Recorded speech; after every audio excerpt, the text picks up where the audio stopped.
Assalamualaikum warahmatullahi wabarakatuh. Saya Nur Asisa dengan NIM 083220210055 dari kelas C2 Ekonomi Kelembagaan.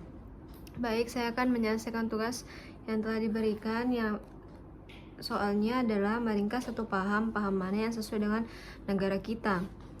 Menurut saya paham yang sesuai dengan negara kita yaitu sejarah pemikiran ekonomi kaum perintis sosialisme. Secara etimologi, sosialisme berasal dari bahasa Prancis. Sosial memiliki arti kemasyarakatan. Sosialisme lahir dari berkembang ketika telah memiliki kekuatan besar yang muncul bersamaan dengan revolusi industri. Kehadirannya sendiri merupakan sebuah gerakan protes terhadap sistem kapitalis ekonomi karena mendapatkan hak kebebasan. Kapitalisme pada abad ke-19 berjalan dengan cara kasar dan terus bersaing tanpa batas karena sangat melekat pada sistem ekonomi sosial, maka timbul banyak sekali ketidakpuasan yang dibuktikan dalam pandangan sosialisme utopis. Sosialisme sebagai kekuatan politik timbul ketika adanya sistem kapitalis modern yang secara nyata membentuk perbedaan tingkatan sosial dalam masyarakat barat. Hal lain pun terjadi ketika protes mengenai nominal ikatan setiap individu.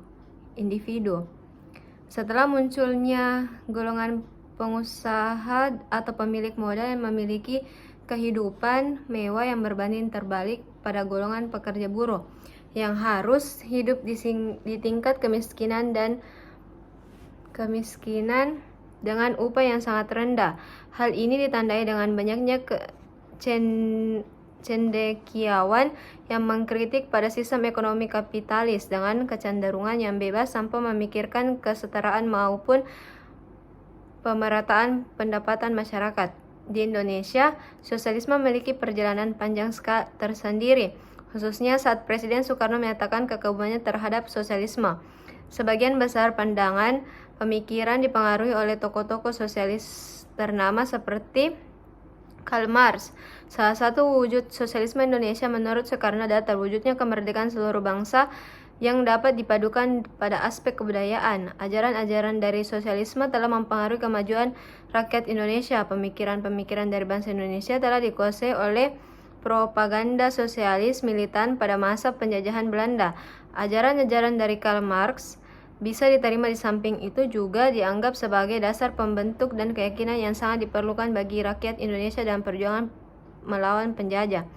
Dalam perkembangannya, sosialisme Indonesia bergerak dan berusaha membentuk keselarasan antar milik bersama dan individu. Di dunia, gerakan sosialisme merupakan sebuah upaya dalam perjuangan dan menindas terhadap kekayaan pribadi demi kesejahteraan umum. Namun, di Indonesia tetap menghargai hak milik individu yang tertuang dalam Pancasila. Sosialisme Pancasila pada aspek ekonomi terdapat dalam Undang-Undang Dasar 1945 pasal 33 yang kemudian juga disebut sistem kekeluargaan.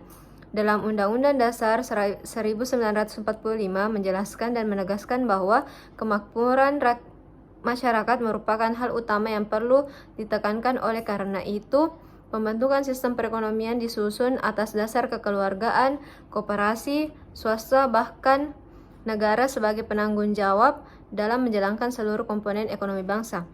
Demikian yang dapat saya sampaikan. Assalamualaikum warahmatullahi wabarakatuh.